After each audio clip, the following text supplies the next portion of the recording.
बड़ा सा बिजनेस है। जब अचार का पापड़ का बिजनेस है तो इस बात में तो कोई शक ही नहीं कि ये लोग अचार पापड़ तो खाते ही होंगे। अब कहेंगे कि इसमें कौन सी बड़ी बात है, अचार तो सब खाते हैं। लेकिन ये लोग जिस तरह से अचार खाते हैं ना, अगर आप उन्हें देख लेंगे तो आप सोच में पड़ जाएंगे कि ये लोग अचार खा रहे हैं या अचार इन लोगों को खा रहा है।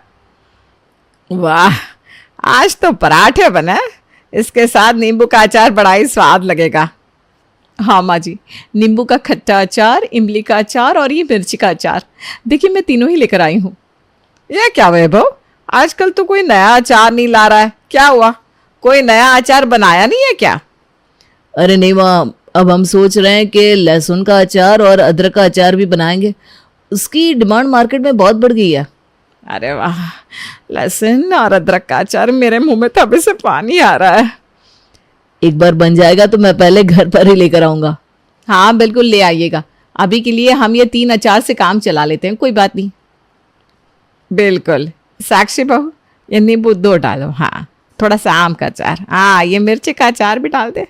जी माँ जी। नाना कहीं दिखाई नहीं दे रही है। मैं यहाँ हूँ भैया। क्या हुआ, आज इतनी देर कैसे हो गई? अरे पता नहीं, सुबह उठी तो एसिडिटी हो रही थी, फिर उल्टी हो गई, अब ठीक लग रहा है। हाँ कल कुछ बाहर का खा लिया होगा, कोई बात नहीं, आज ये पराठे खा ले और ये ले, ये 3 किस्म के अचार लाए हैं। अरे वाह, पराठे और अचार। हाँ हाँ, कुछ खट्टा खाएगी तो एसिडिटी दूर हो जाएगी। वो तो है, तुझे तो नींबू और मिर्ची का अचार बहुत पसंद है ना, ये ले थोड़ा और ले। तो देखा आपने मैंने क्या कहा था, ये लोग अचार को नहीं, अचार इन लोगों को खाता है। ये अचार को थोड़ा सा नहीं बल्कि सब्जी की तरह खाते हैं, जिसके साइड इफेक्ट्स भी फिर उन पर दिखाई तो देते हैं। हाय रे, घुटनों में बड़ा दर्द हो रहा है, क्या करूं? ए साक्षी, जरा घुटनों में तेल तो लगा दे। जी माँ जी, लगा देती हूँ। आजकल तो मेरे कमर में भी बड़ा दर्द रहता है। अरे आजकल का खाना ही ऐसा, कोई शक्ति नहीं इस खाने में।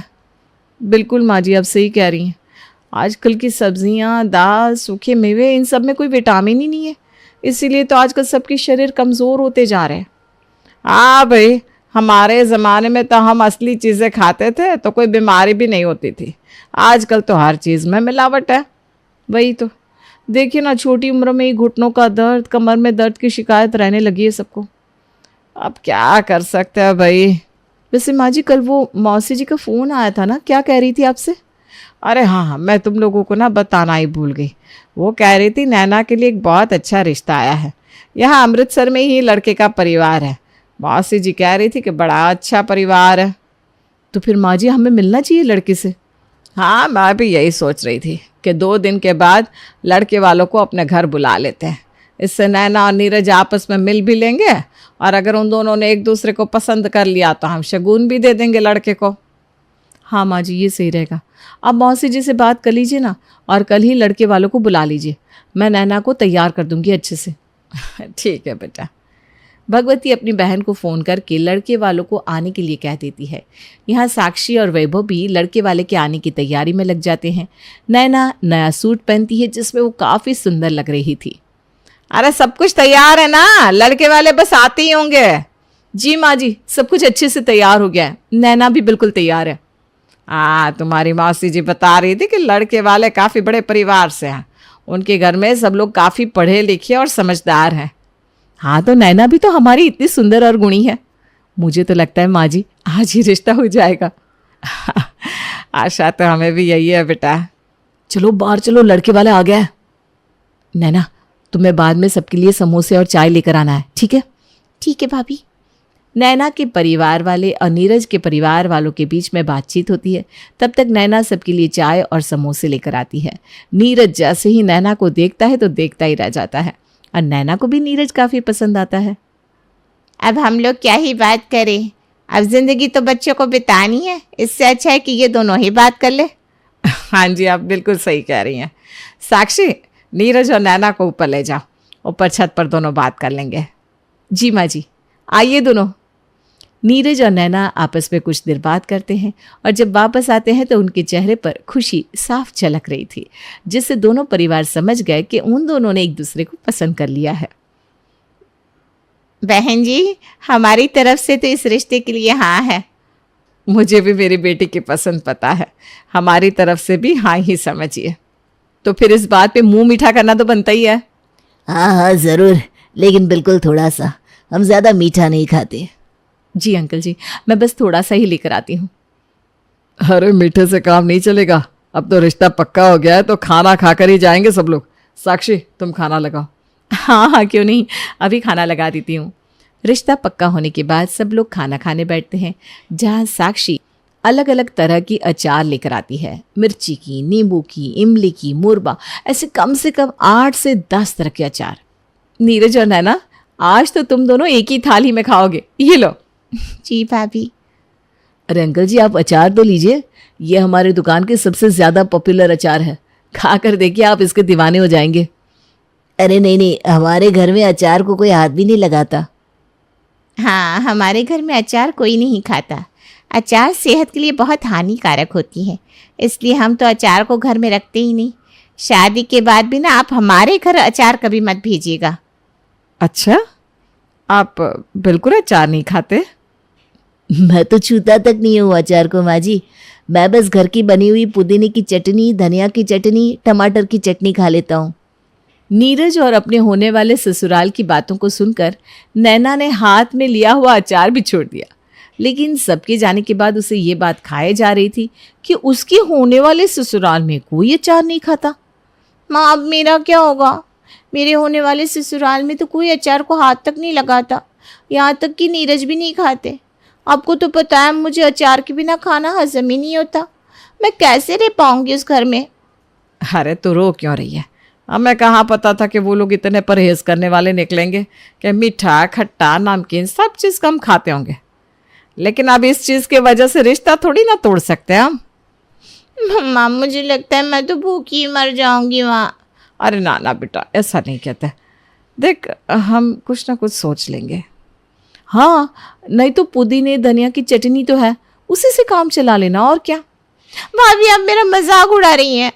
मुझे यहाँ ये चिंता खाए जा रही है कि मैं अचार के बिना खाना कैसे खाऊंगी। अरे मिल गया रास्ता, जिससे तू अचार भी खा पाएगी और वो तेरे ससुराल वाले भी तेरे साथ ही खाएंगे, देखना। पर कैसे? वो लोग तो अचार को देखते भी नहीं। हाँ लेकिन चटनी तो खाते हैं ना। हाँ, लेकिन अचार और चटनी का क्या लेना देना? अरे कोई लेना देना नहीं है, लेकिन हम बना देंगे, हम अचार की चटनी बना देंगे। तू उनसे कह देना ये टमाटर और पुदीना की चटनी है, लेकिन हम अचार की चटनी बना देंगे, जिससे वो भी खुश और तू भी खुश। वाह भैया, क्या आइडिया निकाला है आपने। इससे तो दोनों खुश हो जाएंगी और मुझे अचार के बिना खाना भी नहीं खाना पड़ेगा। देखा, निकल गया ना रास्ता। खामखा यूं ही परेशान हो रही थी तो। अब नैना की सांस में अचार आई है। अचार नहीं भाभी, अचार की चटनी कहो। नैना ने अपने भाई की मदद से अचार की चटनी बनवा दी और शादी में अपने ससुराल ले आई। नैना बहू, इस बड़े से डिब्बे में क्या है? मम्मी जी, आपने कहा था ना आप सब अचार नहीं खाते, तो मैंने स्पेशली आपके लिए ये टमाटर और पुदीने की चटनी बनाई है। वाह, टमाटर और पुदीने की चटनी, इसकी खुशबू भी बड़ी अच्छी आ रही है। वाह बहू वाह, कितना सोचती हो तुम हमारे बारे में। देखा नीरज, कितनी होशियार बहू मिली है, आने से ही इतना ख्याल रखने लगी हमारा। अरे फिर इंतजार किस बात का है, चलो खाना लगा दो और ये चटनी भी परोस दो। देखे तो सही, हमारी बहू जो चटनी की इतनी तारीफ कर रही है वो खाने में लगती कैसी है। हाँ पापा जी, आप एक बार इस चटनी को चखेंगे ना तो आपको मज़ा ही आ जाएगा। अब तो मेरा भी मन कर रहा है इस चटनी को खाने का। आप लोग बैठिए ना, मैं अभी लगा देती हूँ खाना और ये स्पेशल चटनी। नैना ने खाने के साथ वो अचार की चटनी भी परोस दी, जो सब लोग ये समझकर खा रहे थे कि वो टमाटर और पुदीने की चटनी है। खाते ही सबको चटनी का स्वाद इतना अच्छा लगा कि सब लोग नैना से भी बहुत ज़्यादा खुश हो गए। मैंने तो आज तक इतनी अच्छी चटनी कभी खाई नहीं, सच में ऐसा लग ही नहीं रहा कि ये पुदीने और टमाटर से बनी है। इसका स्वाद बहुत अच्छा है। हाँ, लेकिन टमाटर और पुदीना तो बहुत हेल्दी होता है, इसलिए इसे खाने में भी कोई दिक्कत नहीं है। सही बात है, हम अचार इसीलिए तो नहीं खाते क्योंकि वो सेहत के लिए हानिकारक है, लेकिन इस पुदीने और टमाटर की चटनी से तो कोई नुकसान भी नहीं होगा। अब तो मैं इसे रोज़ खाऊंगा। खाइए खाइए, मुझे तो इसके बिना खाना हजम ही नहीं होता। खाइए ना। नैना के अचार की चटनी की सबको ऐसी आदत लग गई थी, क्योंकि सब लोग यही समझकर खा रहे थे इससे कुछ नुकसान नहीं होगा। लेकिन धीरे धीरे अचार की चटनी ने अपना असर दिखाना शुरू कर दिया। कुछ दिनों से मैं जब भी सैर करने जाता हूँ, पता नहीं क्यों मेरे घुटने दर्द करने लगते हैं। ऐसा पहले तो कभी नहीं होता था। हाँ, आप सही कह रहे हैं। आजकल ना मेरी कमर में भी दर्द रहता है और खट्टी डकार भी आती रहती है। पता नहीं क्या हो रहा है। हम लोग कुछ खट्टा तो नहीं खा रहे ज़्यादा? रोज़ाना सैर भी करते हैं, मीठा भी इतना नहीं खाते। मुझे तो कुछ समझ में नहीं आ रहा। माँ, ये देखो मेरे शरीर पर क्या हो गया। अरे ये क्या हो गया आपको? पता नहीं, कुछ दिनों से खुजली सी थी, मुझे लगा ठीक हो जाएगी, लेकिन अब तो ये पूरा शरीर लाल हो गया। ये खुजली रुक ही नहीं रही। रुको, मैं अभी डॉक्टर को बुलाता हूँ। नीरज के पूरे शरीर पर लाल लाल धब्बे हो गए थे और खुजली भी रुकने का नाम नहीं ले रही थी। कुंजन ने जल्दी से डॉक्टर को घर पर ही बुलवा लिया। वर्मा, क्या हुआ है नीरज को? ये तो होना ही था। आप लोगों ने कब से इतना अचार खाना शुरू कर दिया? अरे नहीं नहीं, तुम्हें गलतफहमी हुई है। हमारे घर में कोई अचार नहीं खाता। हो ही नहीं सकता। मैंने नीरज के सारे टेस्ट किए, उसमें खटाई की वजह से ये सब हुआ है। लेकिन हम तो अचार को हाथ भी नहीं लगाते, सिर्फ चटनी खाते हैं। नैना बहू, सच सच बताओ, किस चीज़ की चटनी है? नैना का सच अब सबके सामने आ चुका था, क्योंकि अचार की चटनी की वजह से उसके ससुराल वालों को काफ़ी सारी तकलीफ़ों का सामना करना पड़ रहा था। मुझे माफ़ कर दीजिए मम्मी जी, मैंने आप सबसे झूठ कहा था। ये कोई टमाटर और पुदीने की चटनी नहीं है, ये अचार की चटनी है जो मैं अपने लिए लाई थी, क्योंकि मुझे अचार के बिना खाना अच्छा नहीं लगता। तभी हम सबको घुटनों में दर्द, कमर में दर्द, खट्टी डकार जैसी परेशानियां हो रही थी, क्योंकि हम जो खा रहे थे वो चटनी नहीं, अचार था। आपको पता नहीं, अचार थोड़ी मात्रा में तो सही है, लेकिन ज़्यादा खाने से शरीर पर क्या क्या खराब असर डाल सकता है। आपके जोड़ों में दर्द, खुजली की समस्या, बालों का झड़ना, चेहरे पर दाने निकलना, ये सब अचार ज़्यादा खाने की वजह से होता है। इसीलिए आज नीरज की भी ये हालत हो गई है। मुझे नहीं पता था। मेरे मायके में भी जब हमें ये सब दिक्कत होती थी, वो अचार खाने की वजह से हो रही है। लेकिन अब मुझे पता चल गया है, आज से मैं कभी भी अचार नहीं खाऊंगी। लेकिन तुम्हारे मायके वाले भी ऐसे नहीं सुधरेंगे, हमें ही कुछ करना होगा। कुंजन अपने बेटे की हालत देखकर काफ़ी गुस्से में था। वो शाम को ही नैना के मायके आता है, नैना को लेकर और उस चटनी का डब्बा लेकर। अरे आइए आइए बहन जी, भाई साहब, कैसे हैं आप सब? आपने अच्छा रहने ही कहा दिया है बहन जी। क्यों, क्या हुआ अंकल? ये आपकी अचार की चटनी की वजह से नीरज का पूरा शरीर खराब हो गया है।